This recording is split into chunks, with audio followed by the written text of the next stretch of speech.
Well, it's pretty warm out here, but that's not a bad thing. Let's see how well she goes. Funny thing is that tyre hasn't gone down since I re-inflated it last time. After that funny little test I did. The aircon's on and it's blowing heat everywhere.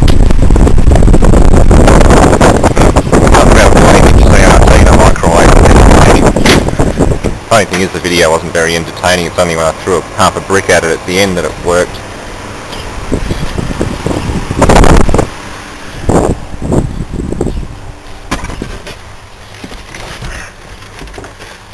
Wait, where's the key?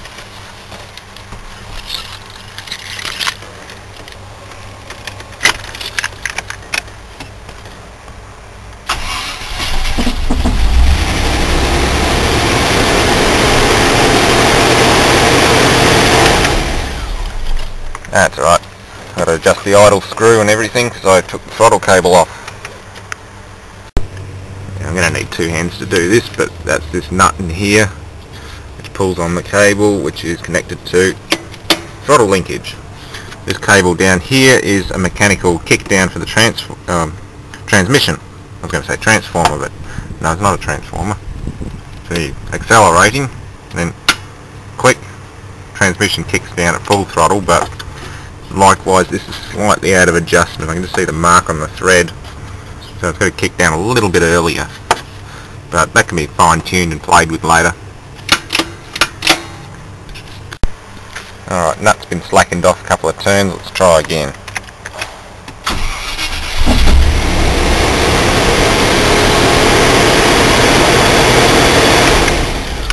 It's going to be a bit more than that. I just realised the throttle cable was right. It's something different. I put a hose clamp on here to stop this from leaking, and that hose clamp's pushing down on the back of that throttle lever. It's not letting it close properly. There we go.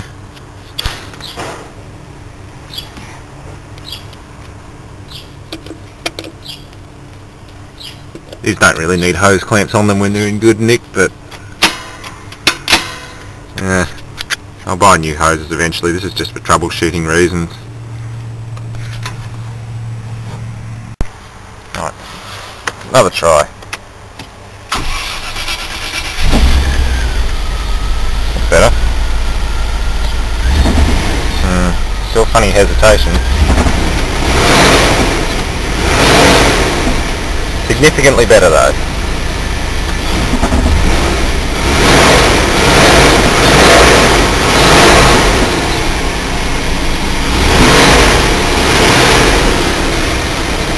I like the way the car talks to one side when you rev it.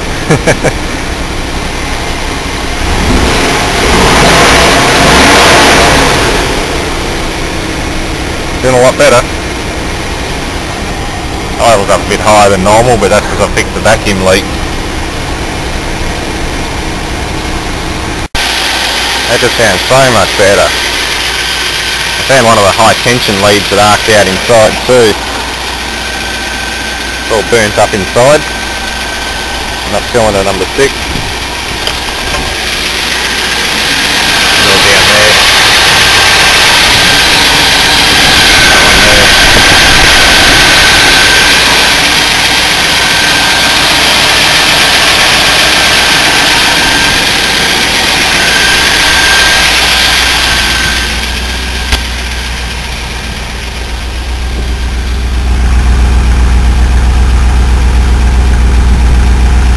Settled down a lot. There's no coolant smell or anything. I'm very happy with this now. I figured out that's oil temperature, not water temperature. That's why it takes so long to go up when this one here is almost halfway. This one's still sitting around the 50 to 60 mark. So, yeah.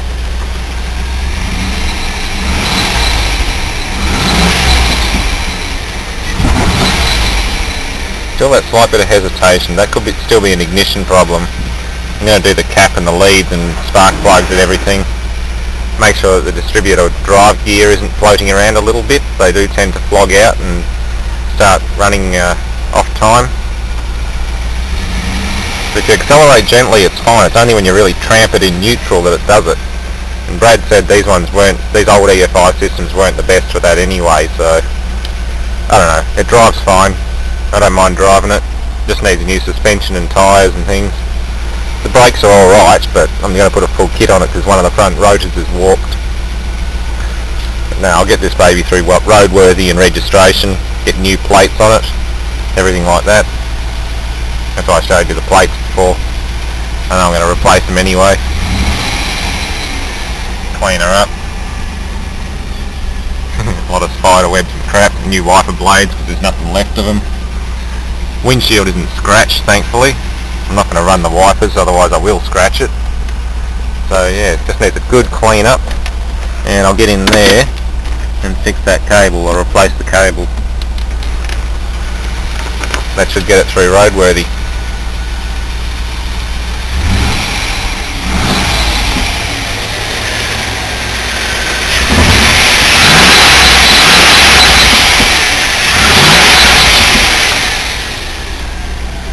Temp's gradually coming up. I'll let her idle for a while. And the poor old monitor doesn't like the heat either. It's doing its funny pixel strip thing. You got a green strip and a red strip along the side. Eventually that multiplies and you end up with about, I don't know, 8 of them coming across. Just in the driver. Well, since it's my birthday weekend, I figure a good time to try out the air conditioners because it's almost 30 degrees around here. It's the first 30 degree day we've had this summer. Not doing too bad. Yeah, sitting right on 30 degrees according to that little thermometer. Yeah, my baby little AK-47. Made in Czechoslovakia or somewhere. Used to be able to cock it, but I think it busted it. That'll be right.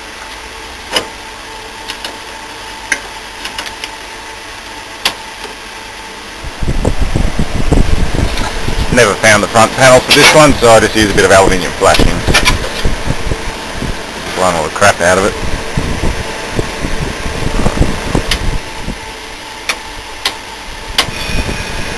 Low.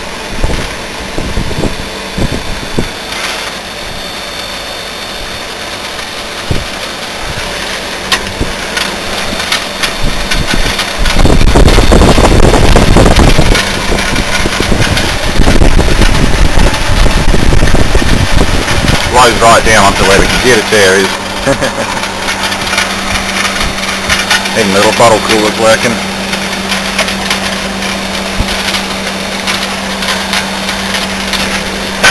Rattling.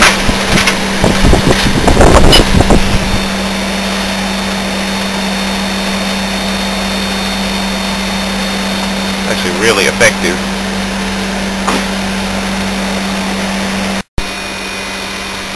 Running alright.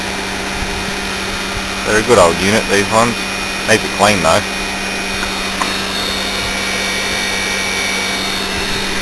Same as the heat pump version that I tried to ice up forcibly. Yeah, that thing under there is the heat pump that I iced up forcibly. It's got crushed and damaged pipes. I don't even know if it's still got gas in it. I've unbolted the coils and everything on it. Yeah, that one's not worth repair, otherwise I'd put it in place with that other Mitsubishi. Well, I've already got the heat pump in the workshop. So, yeah, this one's just scrap. It's got good R22 in it though. The compressor hasn't burnt out. So I'll recover that one and use the R22 for something else.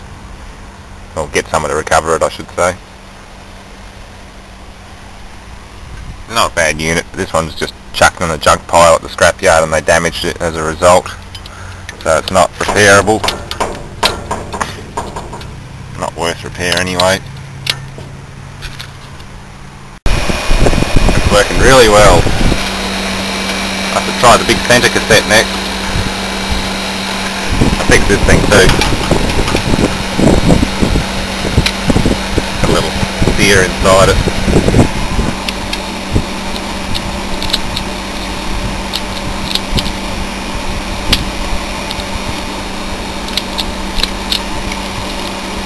I think I busted it.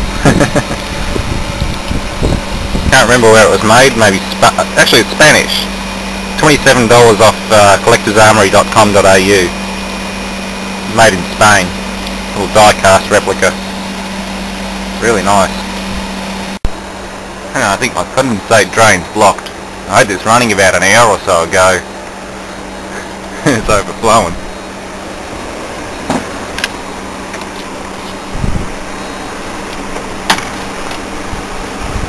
Oh, damn it. Not in the friggin' drive. Yeah, condensate drain's blocked up. Shit of a thing. Oh, there's a couple of splashes. I'll leave that out in the sun and that'll be just fine. There's a damn spider living inside the condensate tube. Working now though. What a bugger that was. The VFD won't be hurt though. There's only a couple of drops on the high voltage side. I think there's a scroll compressor head still in there. Yeah. Funny what accumulates in little tight corners. That's a good one. 8.8 kilowatts cooling only. No heat pump. Main isolator. Turn this one on.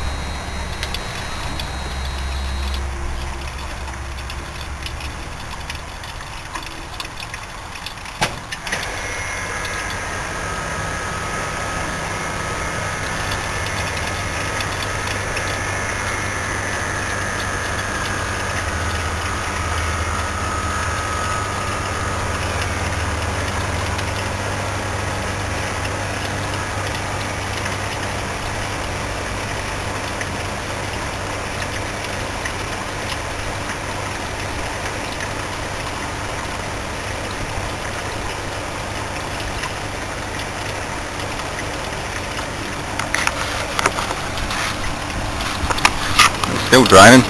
God, there must have been a lot backed up in that pan.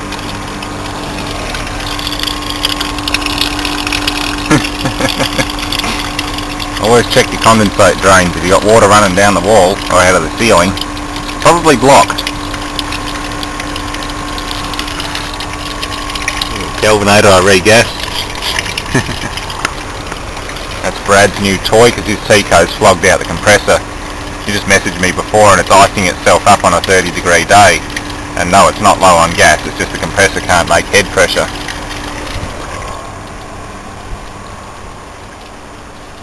I'm going to run this one in my bedroom as well as the Kelvinator. This one's only 7.5 amps and it's a heat pump. So I can run two at once. That one there's just another old M core. Show me about the blocked drain, it's working nice now though. I had it running earlier when it was cooler, but now that it's hot in here, this thing's making a big difference. Got a centrifugal fan and it blows out all four sides. You can even add ducts to it through those cutouts. And duct it into other rooms as an air handler.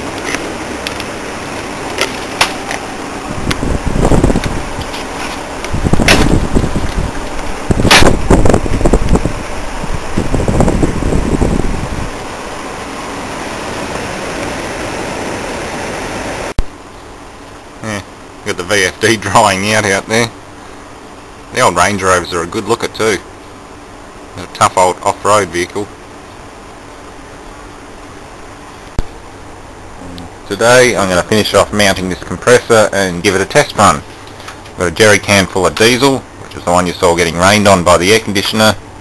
I'm going to mount up a temporary tank and just temporarily hook the cooling tower up to it and see how it goes. I don't have any more oxy or MAP gas, so I can't solder up some new fittings for the head to go to the return, but I'll just run this old heater hose underneath and connect it up to the return of the tank. Or sorry, the outlet of the tank. This is return through convection. Hot water rises, cold water falls.